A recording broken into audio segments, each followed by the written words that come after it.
हो गया। Last time पे हम आपको कहाँ पढ़ाए थे? हीटिंग इफेक्ट पढ़ा रहे थे ना। तुम बहुत लेट हो, एक लेक्चर छोड़े हो तुम, एक लेक्चर छोड़े हो, इसके आगे बढ़ चुके। लास्ट टाइम पे हम हीटिंग इफेक्ट पढ़ा रहे थे। इफेक्ट ऑफ लेंथ पढ़ाया था मैंने रेजिस्टेंस का, effect of length on resistance.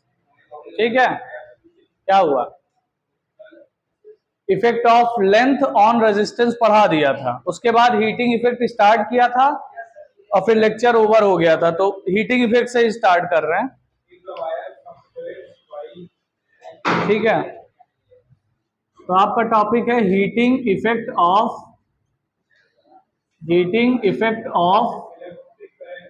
Electric current.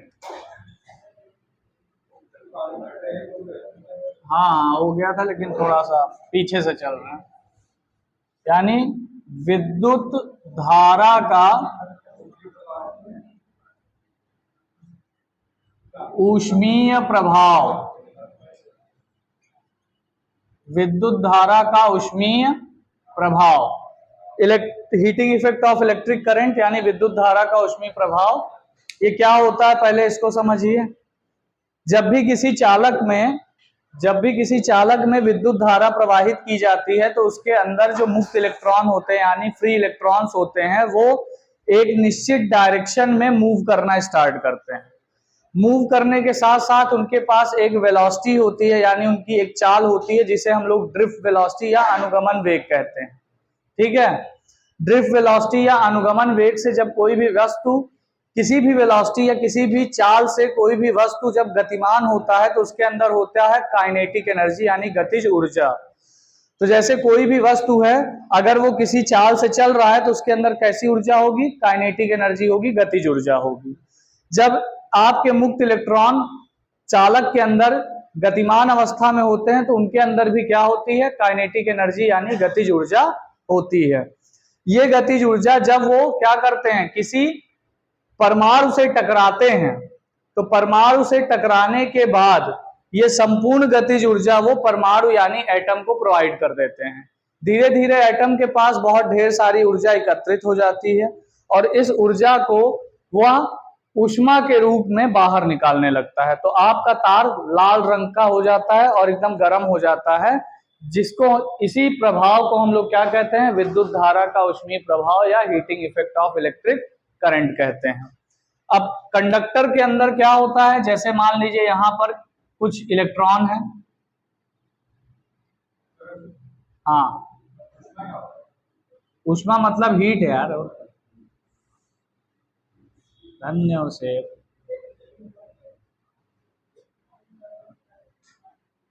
ये आपने पोटेंशियल डिफरेंस अप्लाई किया कंडक्टर के अंदर, तो ये इलेक्ट्रॉन किधर भागना शुरू कर देंगे? इधर की ओर भागना शुरू कर देंगे।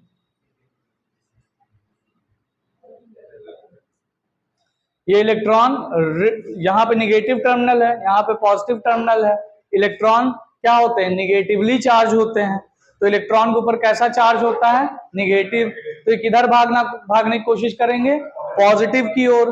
तो इलेक्ट्रॉन पॉजिटिव की ओर भागना स्टार्ट कर दिए। अब भागने का मतलब ये हो गया कि इनकी कुछ ना कुछ क्या होगी? स्पीड होगी। चल रहे होंगे तो कुछ ना कुछ चाल तो होगी ही होगी। तो यहाँ पर जब कुछ चाल है इनके पास, तो वो चाल क्या होती है? वीडी, यानी इसको क्या बोलते हैं? Drift velocity. इसके बारे में हम लोग बात कर चुके हैं काफी ज्यादा। ड्रिफ्ट वेलोसिटी क्या होती है, या फिर हिंदी में इसको बोलते हैं क्या? अनुगमन वेग। अनुगमन वेग, ठीक है। तो ये ड्रिफ्ट वेलोसिटी से मूव कर रहा है। अब कोई भी वस्तु है, अगर वो v वेग से चल रहा है तो उसके अंदर जो काइनेटिक एनर्जी होती है वो कितना होता है? Half mv square. तो यहाँ पर जो इलेक्ट्रॉन है उनके पास जो काइनेटिक एनर्जी है वो कितना है? हाफ mvd का स्क्वायर। ये आपका काइनेटिक एनर्जी ऑफ इलेक्ट्रॉन है। इतनी एनर्जी हर इलेक्ट्रॉन के पास है, ठीक है। अब इलेक्ट्रॉन दौड़ना स्टार्ट किए, दौड़ते दौड़ते क्या हुआ? रास्ते में उनके क्या आया? एटम आया, परमाणु आया, उससे टकरा गए। टकराने के बाद वो अपनी संपूर्ण ऊर्जा किसको दे देंगे? एटम को प्रोवाइड कर देंगे। जैसे ये मार्कर है, इसके अंदर अभी कोई काइनेटिक एनर्जी नहीं, लेकिन जब मैं इसको फेंक दूंगा आपकी तरफ तो ये किसी ना किसी चाल से चलना शुरू करेगा, तो इसके अंदर एक ऊर्जा आएगी और वो ऊर्जा इसकी काइनेटिक एनर्जी यानी गतिज ऊर्जा होगी। जब ये मार्कर आपसे टकराएगा तो आपको ऊर्जा प्रोवाइड कर देगा, तभी आपको चोट लगती है, यानी ये अपनी संपूर्ण ऊर्जा आपको दे देगा। जब संपूर्ण ऊर्जा आपको दे दिया तो आपको क्या हुआ, एक चोट का एहसास होगा कि आपको चोट लग गई। तो यहां पर भी क्या होता है, जब इलेक्ट्रॉन गतिमान अवस्था में है तो उसके अंदर काइनेटिक एनर्जी होगी, और जब एटम से टकराएगा तो अपनी संपूर्ण ऊर्जा किसको दे देगा, एटम को दे देगा। ठीक है, अगर आप इसका जीतता जागता एग्जाम्पल देखना चाहते हैं कि भैया टकराने से ऊर्जा का स्थानांतरण होता है, तो किसी लोहे के टुकड़े पर हथौड़ी से पीटिए, लोहा थोड़ी देर बाद गर्म हो जाएगा। टच कीजिए, लोहा एकदम गर्म मिलेगा। क्यों गर्म मिलेगा? हमने तो कोई ऊष्मा ऊर्जा नहीं दिया, हमने तो उसको कोई ऊष्मा नहीं दिया, ना नीचे से आग लगाया ना कुछ दिया। हथौड़ी से पीटने पर गर्म क्यों हो गया? हथौड़ी से पीटने पे लोहा गर्म इसलिए हो गया क्योंकि हथौड़ी के पास जो काइनेटिक एनर्जी है बार बार उस लोहे को दे रही है। अब लोहा उस ऊर्जा का करे क्या, तो उस ऊर्जा को वो ऊष्मा के रूप में परिवर्तित कर देता है। वैसे यहां पर भी इलेक्ट्रॉन बार बार किसी परमाणु को ऊर्जा दे रहा है, उस ऊर्जा का वो करे क्या, ऊष्मा के रूप में परिवर्तित कर देता है। तो आपका ये जो तार होगा ये लाल रंग का हो जाएगा, एकदम जैसे हीटर का तार होता है वैसे रेड कलर का बदल जाएगा और ऊष्मीय ऊर्जा निकालना शुरू कर देगा। इसी घटना को heating effect of electric current कहते हैं या फिर विद्युत धारा का ऊष्मीय प्रभाव कहते हैं। जितनी भी विद्युत धारा से चलने वाले उपकरण हैं जो कि गर्म करते हैं चीजों को, जैसे पानी गर्म करने वाली मशीन, हीटर, रूम हीटर, ठीक है, ये सभी इसी थ्योरी पर वर्क करती हैं। ठीक, अब इसमें क्या होता है, जो नॉर्मल कंडक्टर होता है, जैसे ये पंखे में तार लगा हुआ है, इसका प्रतिरोध इतना अधिक नहीं है कि इसमें बहुत ज्यादा टकराव हो पाए। अब भाई देखो, जितना ज्यादा प्रतिरोध होगा उतना ज्यादा रुकावट आएगी, जितना ज्यादा रुकावट आएगी उतना ज्यादा इलेक्ट्रॉन टकराएंगे, और जितना इलेक्ट्रॉन टकराएंगे उतनी ऊर्जा क्या होगी, परिवर्तित होगी ऊष्मा के रूप में। तो हमें इस घटना का उपयोग करने के लिए एक ऐसे तार की आवश्यकता होगी जिसका प्रतिरोध बहुत अधिक हो, यानी जिसका रेजिस्टेंस बहुत हाई हो। तो हम लोग क्या करते हैं, जनरली हम लोग नाइक्रोम का वायर यूज करते हैं। किसका वायर? नाइक्रोम। नाइक्रोम एक टाइप का एलॉय है, यानी मिश्र धातु है। ठीक है, किसी एक सिंगल धातु के अंदर इतनी कैपेसिटी नहीं है कि रेजिस्टेंस को बहुत ज्यादा कर पाए, तो हम क्या करते हैं, दो धातुओं को मिला लेते हैं। जैसे दो धातुओं को गला लिया, गलाने के बाद वो क्या आ गए, लिक्विड स्टेट में आ गए। ठीक है, फिर उसको एक बर्तन में डाल के दोनों को मिक्स कर लिया, तो इसको कहते हैं एलॉय बनाना। फिर ठंडा कर लिया, वो एक नया मेटल बन के तैयार हो गया। तो वो नाइक्रोम जो होता है एक टाइप का एलॉय होता है, मिश्र धातु होती है। इसमें दो मेटल होते हैं, एक तो होता है निकिल और दूसरा होता है क्रोमियम। निकिल और क्रोमियम मिल करके क्या बनाते हैं, नाइक्रोम। इसका प्रतिरोध बहुत अधिक होता है। हीटर में इसी तार का उपयोग करते हैं, जो स्प्रिंग नुमा तार आता है हीटर में लगता है, वो नाइक्रोम का होता है। नाइक्रोम का प्रतिरोध क्या होता है, बहुत अधिक होता है। तो इस घटना को क्या बोलेंगे, heating effect of electric current बोलेंगे। बात समझ में आई थी? उसके बाद यहां पर मान लो आपने V प्रतिरोध डाला, ठीक है, अब आपको एक फॉर्मूला मिला था पोटेंशियल वाले में, V इज इक्वल्स टू क्या, W अपॉन Q। तो W इज इक्वल्स टू क्या हो जाएगा बेटा, VQ हो जाएगा। W इज इक्वल्स टू क्या हो जाएगा, VQ, जहां W क्या होता है, वर्क डन, किया गया कार्य, इज इक्वल्स टू ये V का मतलब क्या होता है, विभवांतर, यानी पोटेंशियल डिफरेंस इनटू चार्ज, यानी आवेश। तो यहां पर आपको एक फॉर्मूला पता चल जाएगा, work done is equals to potential difference into charge, यानी W is equals to VQ। अब ये जो W है ये किया गया कार्य है, किसके द्वारा, उस उपकरण के द्वारा जिसको आप बिजली से कनेक्ट किए हो। जैसे आप हीटर चला रहे हो, तो हीटर कितना कार्य कर रहा है ये उसका क्या है, फॉर्मूला है। Work done by the electrical appliances, मतलब किसी विद्युत उपकरण के द्वारा किया गया कार्य किसके बराबर होगा, W बराबर VQ के। अब 11th क्लास में फिजिक्स में यह आपको पढ़ाया गया है कि कोई भी वस्तु जितना अधिक से अधिक काम कर सकती है वही उसका क्या होता है, ऊर्जा होता है। ठीक है, जितना अधिक से अधिक काम कर सकती है कोई व्यक्ति, जैसे हम ही हैं, हम खाना खाए, हमको 100 जूल की ऊर्जा मिल गई। अब हम दिन भर में 100 जूल काम कर सकते हैं, लेकिन हम आलसी आदमी, हम 20 जूल काम करेंगे, तो हमारे द्वारा किया गया कार्य 20 जूल है, लेकिन मेरे जो ऊर्जा है वो 100 जूल की है।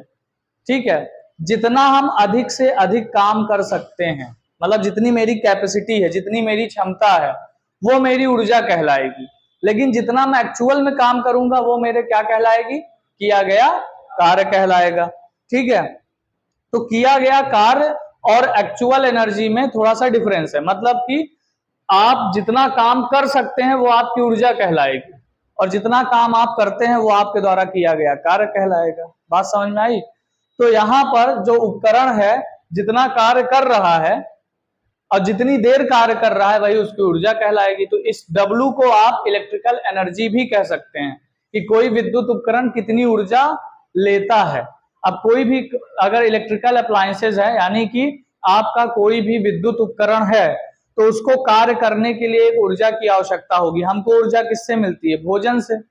इनको ऊर्जा किससे मिलेगी, इनको ऊर्जा विद्युत ऊर्जा से मिलेगी, तभी ये काम कर पाएंगे। ये पंखा घूम रहा है, अगर इसको मैं विद्युत ऊर्जा ना दूं तो क्या ये घूम पाएगा, नहीं घूम पाएगा।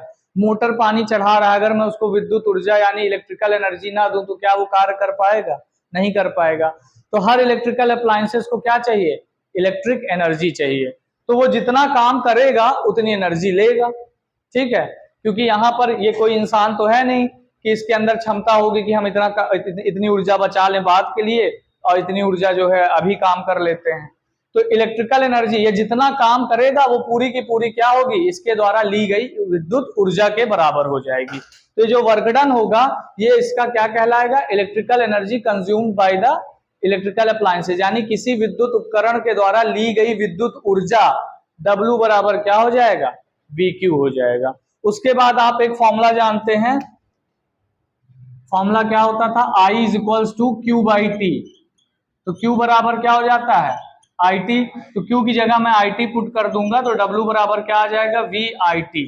ये एक नया फॉर्मूला आ जाएगा आपके पास, ये दूसरा फॉर्मूला हो गया। उसके बाद ओम के नियम के अनुसार V इक्वल्स टू क्या होता है, I इंटू R होता है। V की जगह अगर मैं IR पुट कर दूं तो I स्क्वायर RT हो जाएगा। ये एक तीसरा फॉर्मूला हो गया भैया। उसके बाद यहीं से I equals to V upon R भी रखा जा सकता है, इसी वाले फॉर्मूले से, ओम के नियम से ही। तो I की जगह मैं अगर V अपॉन R रख दूंगा तो V अपॉन R का square into R into T, R से R कट गया तो क्या फॉर्मूला आ जाएगा, VT upon V square T upon R। ये आपका तीसरा फॉर्मूला आ जाएगा। एक फॉर्मूला, दो फॉर्मूला, तीन फॉर्मूला, चार फॉर्मूला। ये चारों फॉर्मूले क्या हैं, ये चारों फॉर्मूले हैं इलेक्ट्रिकल एनर्जी के, इलेक्ट्रिकल एनर्जी, यानी ये चारों फॉर्मूले किसके हैं, electrical energy consumed by the electrical appliances. और ये पूरी ऊर्जा किसमें है, जूल में।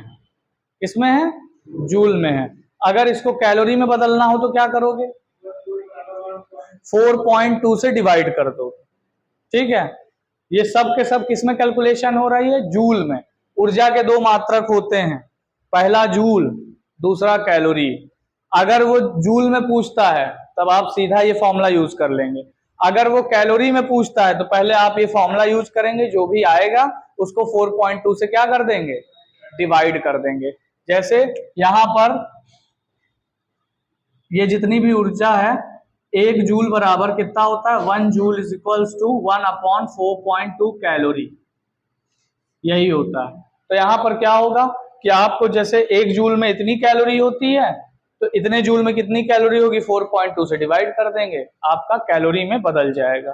ठीक है, तो कभी कभी न्यूमेरिकल में आपको पूछ लेता है कि कैलोरी में कैलकुलेट करिए, कभी कभी पूछता है जूल में ही कैलकुलेट कीजिए, तो कोई उससे दिक्कत नहीं है। नोट कर लो इतना, फिर उसके बाद एक तो इसके ऊपर क्वेश्चन किया जाए, फिर आगे बढ़ा जाए। नोट सही है आपके पास, सब लिखा ही हुआ है उसमें, है ना। आज ये चैप्टर खत्म करना है। नाइक्रोम का मेल्टिंग पॉइंट ज़्यादा तो नहीं होता है, मेरे हिसाब से 700-800 डिग्री सेल्सियस होगा, इससे ज़्यादा नहीं है। हाँ जल्दी गल जाता है, क्योंकि हीटर का जो फिलामेंट होता है उसका टेम्परेचर बहुत ज़्यादा नहीं होता, बल्कि जो बल्ब के अंदर टंगस्टन लगा होता है उसका टेम्परेचर होता है जबरदस्त 2200 डिग्री सेल्सियस। मेल्टिंग पॉइंट नहीं, उसका टेम्परेचर 1800-1900 डिग्री सेल्सियस होता है, मेल्टिंग पॉइंट तो उसका 3400 होता है। अब ये तो मुझे नहीं पता, ये देखना पड़ेगा किसका मेल्टिंग पॉइंट ज्यादा है, गूगल कर लो। हाँ गूगल से पूछ लो कि सबसे ज्यादा मेल्टिंग पॉइंट किस सब्सटेंस का है, बता देगा। सबसे ज्यादा किसका होता है, सबसे कम किसका होता है।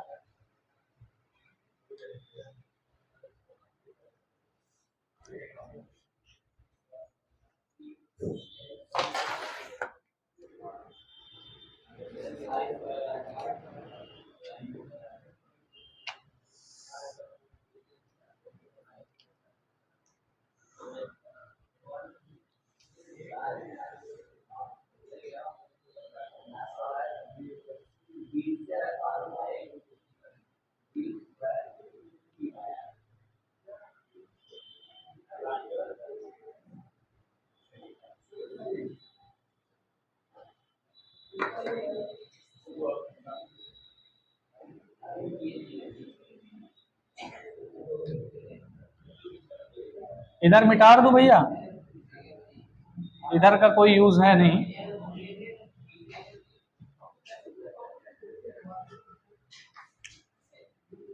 क्वेश्चन है एक,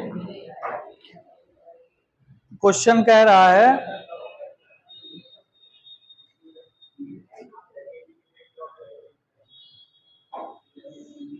एक नाइक्रोम का वायर है, नाइक्रोम का वायर है जिसको पोटेंशियल डिफरेंस 60 वोल्ट से जोड़ा जाता है, करंट इसमें फ्लो करती है 20 एम्पियर और टाइम 2 घंटे के लिए, 2 आवर के लिए इसको इससे जोड़ दिया जाता है। पूछ रहा है electrical energy, electrical energy consume by wire, electrical energy consume by wire in first, पहले तो आपको जूल में निकालना है एंड सेकंड बाद में कैलोरी में निकालना है, ठीक है।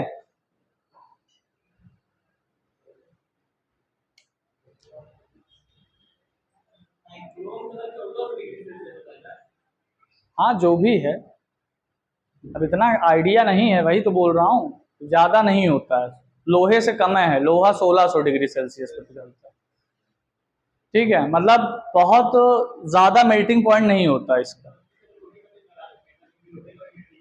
तो लोहा के पास प्रतिरोध कहाँ है इतना, लोहा लाल थोड़ी होगा जल्दी। नाइक्रोम देखते नहीं, इधर स्विच दबाए तुम इधर लाल होना शुरू हो गया, लोहा इसे थोड़ी कर पाएगा। नाइक्रोम का वायर हम लोग रेजिस्टेंस की वजह से यूज करते हैं, मेल्टिंग पॉइंट की वजह से नहीं। मेल्टिंग पॉइंट की वजह से हम लोग टंगस्टन का वायर यूज करते हैं, क्योंकि बल्ब के फिलामेंट का जो टेम्परेचर होता है वही 1500-1600 डिग्री सेल्सियस होता है।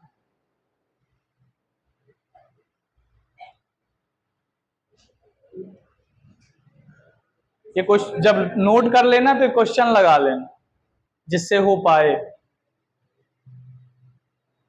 है तो कुछ नहीं क्वेश्चन में, लेकिन अच्छा आपको दिया क्या क्या है, देखो V दिया है, I दिया है, T दिया है, कौन सा फॉर्मूला लगाओगे इन चारों में से, दूसरा वाला W इज टू VIT, ये वाला फॉर्मूला लगा के निकाल लेंगे ना। V दिया, I दिया, T दिया है, लगा लो आंसर आ जाएगा। लेकिन T किस में रखोगे, सेकंड में रखोगे, आवर में मत रख देना, इसको पहले सेकंड में बदलो। हाँ 7200, 3600 सेकंड होता है 1 घंटे में, 2 घंटे में 7200 सेकंड हो जाएगा, 7200 सेकंड। तब मल्टीप्लाई करना, नहीं पहले कर दो।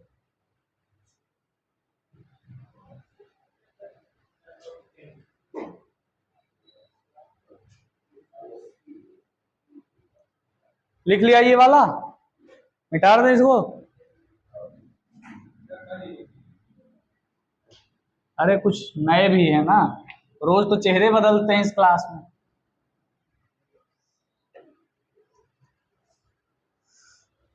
आज हेल्दी पर्सन लोग नहीं आए, हाँ, बतियाने वाले, उनके अंदर महिलाओं की आत्मा समा गई, मर पंचायत करके बहा देते। Electrical energy consume by wire in joule, फिर कैलोरी। पहले जूल में कैलकुलेट करना है, फिर कैलोरी। कैसे करोगे? सिंपली आपको फॉर्मूला लगाना है W is equals to VIT। V दिया हुआ है 60, I दिया हुआ है 20, टाइम दिया है 2 आवर। तो 2 आवर को आप बदल लोगे सेकंड में, तो सेकंड में भैया तो 1 घंटे में कितना? 1 घंटे में 60 मिनट होता है, और 1 मिनट में 60 सेकंड होता है, तो 3600 सेकंड हो जाएगा 1 आवर में। तो 2 घंटे में कितना हो जाएगा? इसी का दुगुना कर दो, 7200 सेकंड। तो यहां लिख दोगे 7200 सेकंड। मल्टीप्लाई कर लो, 6 दूनी 12, 1200 गुणे 7200, मल्टीप्लाई करो भैया, 12 दूनी 24, 12 सते 84, 86। इतना जूल ऊर्जा वो 2 घंटे में कंज्यूम कर लेगा भाई साहब। 86,000, सॉरी,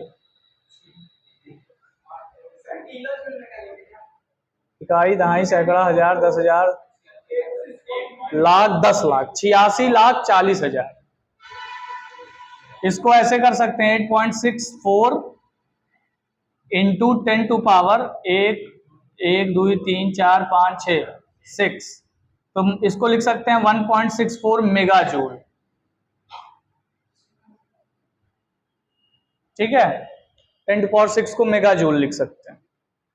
इतनी ऊर्जा क्या करेगा भाई साहब? कंज्यूम करेगा। अब इसी को अगर कैलोरी में कैलकुलेट करना है तो क्या करोगे? कैलोरी में कैलकुलेट करना है तो 8.64 इंटू 10 टू पावर 6 को 4.2 से डिवाइड कर दो। ठीक है, डिवाइड करने पे देखो कितना आ रहा है। हाँ बेटा, mj का मतलब मेगा जूल, मेगा का मतलब 10 टू पावर 6। कन्वर्जन अभी आपको सीखना पड़ेगा, अभी आप कन्वर्जन में बहुत अच्छे नहीं हैं। मेगा, मिली, हेक्टो, डेसी, डेका, फलाना ढिमकाना जितने भी हैं, ये आपको समझना पड़ेगा।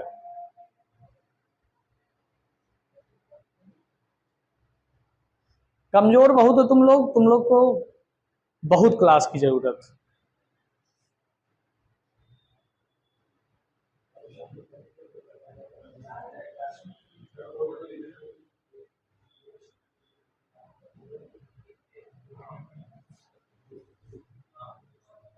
कल एक तो लड़की मिली थी हमको 12th की, अरे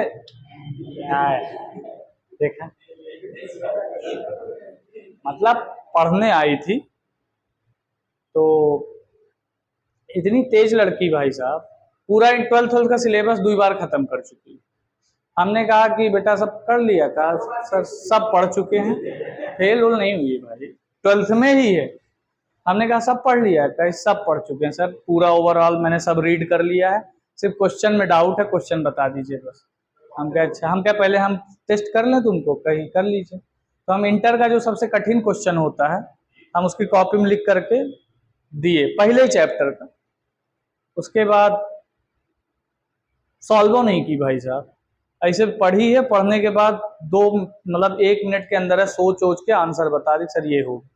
हम क्या भैया, हम क्या कैलकुलेट नहीं किया तुमने? सर वो हो गया, समझ में आ गया। हम कैसे किया, पूरा प्रोसीजर समझा दी हमको। फिर हम कहे अच्छा चलो ये तो पहला चैप्टर था। फिर हम उसको दिया ऑप्टिक्स का एक क्वेश्चन, वो भी लगा दी खटाक से 15-20 सेकंड के अंदर। हम कह रहे यार, हम क्या तुम मेरी औकात से बाहर हो, मैं तुमको नहीं पढ़ा पाऊंगा। तो कह रही है क्यों सर? हम कह रहे जब तुमको सब आ ही रहा है तो मतलब क्या है पढ़ाने का? कहीं नहीं सर हमारे डाउट है। हमके खोलो, निकाली भैया किताब, 2-3 क्वेश्चन दी, तीनों क्वेश्चन हम ढेर हो गए। हम कह रहे बाप रे बाप, ये सब बच्चे कहाँ आते हैं। अब हमको क्वेश्चन दी थी, पहले चैप्टर का क्वेश्चन था भाई साहब का, एक जगह ऐसे यहाँ पर बॉल लटकी थी, एक यहाँ पे बॉल लटकी थी, दोनों के ऊपर क्यू क्यू चार्ज था, ठीक है, दोनों के ऊपर क्यू क्यू चार्ज था, तो दोनों रिपल्शन की वजह से ऐसे हो गए थे।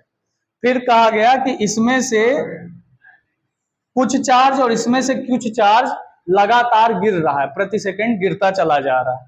तो ये जैसे जैसे गिरता जा रहा है इसके ऊपर चार्ज की कमी हो रही है, तो ये एक दूसरे की तरफ बढ़ रहे हैं। तो पूछा कितने वेग से, कितनी वेलोसिटी से ये एक दूसरे की तरफ आ रहे हैं। हम समझ ही नहीं पाए वेलोसिटी निकालेंगे कैसे। हम 20 मिनट सोचते रह गए भाई साहब। हमके बेटा ऐसा हमसे नहीं हो पाएगा, हमके कभी ऐसा क्वेश्चन लगा ही नहीं वेलोसिटी वाला, हमके बाद में बताएंगे। फिर अगला दी, अगला लगाया मैंने, अगला लगा लिया, हमको कुछ संतुष्टि हुई, चलो एक तो आया। तो उसके बाद फिर तीसरा दी, तीसरा लगा दिए। हम कहे लेकिन बेटा ऐसा है ना कि तुमको मैं पढ़ा नहीं पाऊंगा, तुमको पढ़ाने का मतलब है पहले 4 घंटा मैं खुद पढ़ूं तब तुमको पढ़ा पाऊंगा। ऐसे ऐसे भी स्टूडेंट हैं आपके इलाहाबाद में, एसएमसी।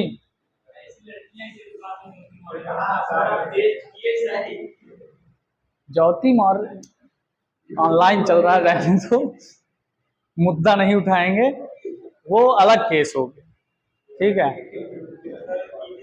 अब देखो, एक लड़की की वजह से आप हर लड़की को जज नहीं कर सकते, पहली बात तो।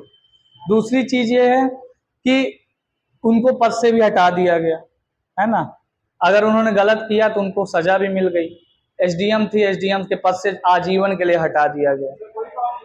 हाँ, सरकारी फॉर्म भी नहीं भर सकती। उन्होंने गलत किया तो उनको सजा मिल गई, लेकिन एक व्यक्ति की वजह से आप पूरे समाज को अगर वो देखेंगे, जज करेंगे तो गलत है, ठीक है।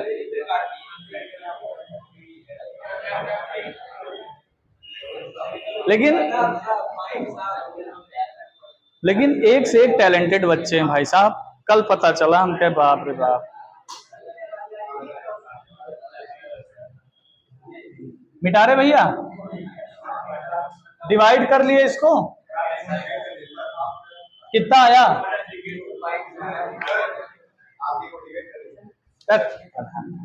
कितना आया? 2.7। अरे शांत रहो।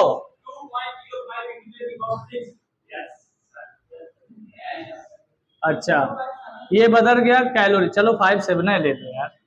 2.057 मेगा कैलोरी, ये आ जाएगा कैलोरी में। 057 होगा, 57 होगा, हाँ तब ठीक। अब हमको पता नहीं क्या आएगा, आप ही बता रहे हो।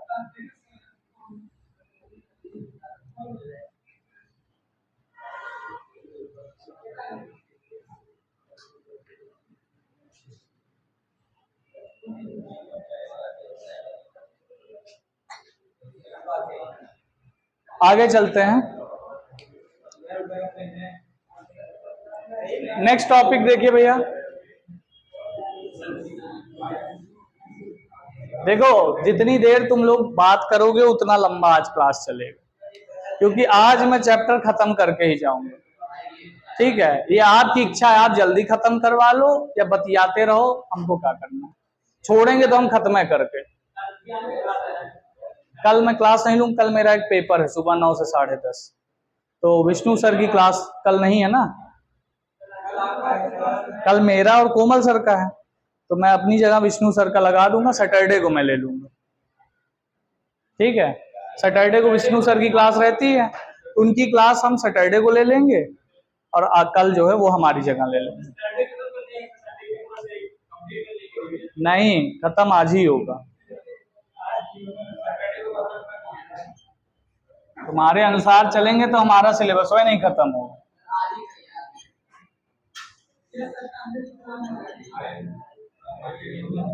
इलेक्ट्रिक पावर, अगला टॉपिक क्या है बेटा? Electric power. किसी भी इलेक्ट्रिकल अप्लायंसेस के द्वारा कितनी इलेक्ट्रिकल एनर्जी कंज्यूम की जा रही है एक पर्टिकुलर टाइम में, उसे हम लोग उसका पावर कहते हैं। जैसे मान लो दो व्यक्ति हम पकड़ के लाते हैं और दोनों व्यक्तियों को कहते हैं भैया आपको ये दीवार बनानी है, ठीक है। एक व्यक्ति ने इसको बनाने में 3 घंटा ले लिया, दूसरे व्यक्ति ने इसको बनाने में 1 घंटा लिया। तो दोनों में से कार्य किसने ज्यादा किया?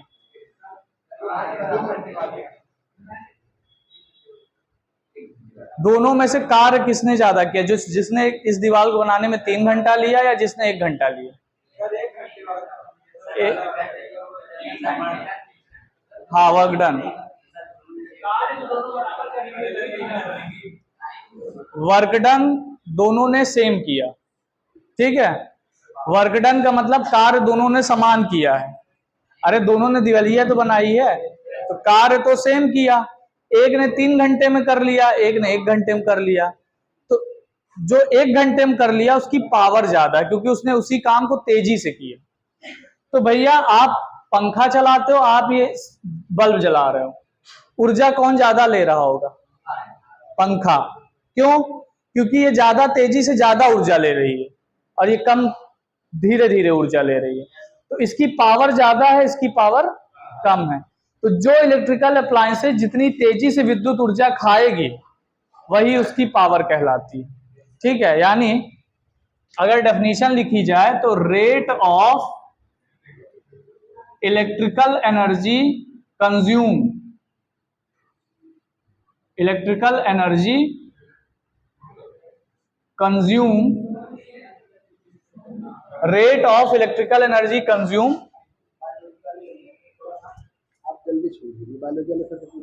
अच्छा, electrical energy consume by the electrical appliances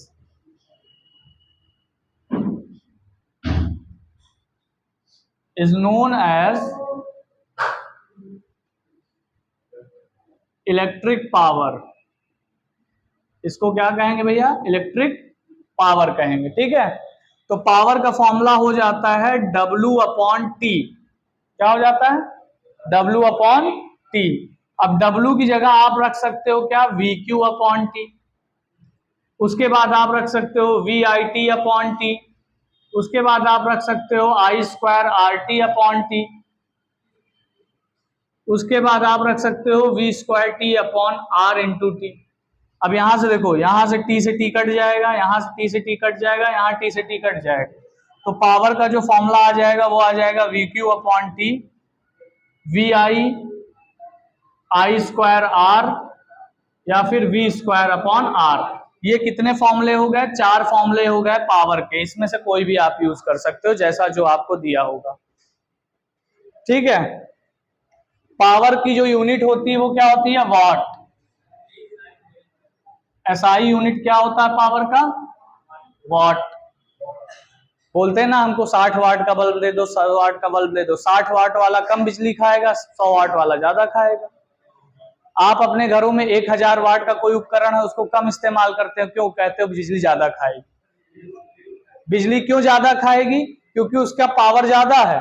power ज्यादा है मतलब तेजी से ऊर्जा ग्रहण करेगी। समझ रहे हो बात?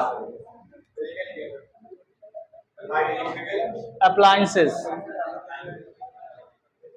तो विद्युत ऊर्जा, जैसे ही पंखा है, मान लो 100 वाट का है और ये CFL है 10 वाट का, तो 1 घंटा चलाने पर 10 जूल ऊर्जा लेगी, 1 घंटा चलाने पर 100 जूल ऊर्जा लेगी। समझ में आई बात? 1000 वाट का कोई चीज है तो 1 घंटा चलाने पर 1000 जूल ऊर्जा ले लेगी। समझ में आई बात? इस तरीके का सिस्टम है।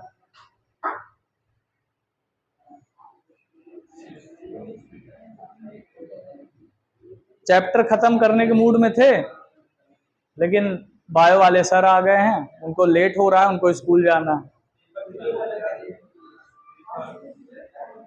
हाँ, अब जो भी है तो अब यहीं पे छोड़ना पड़ेगा।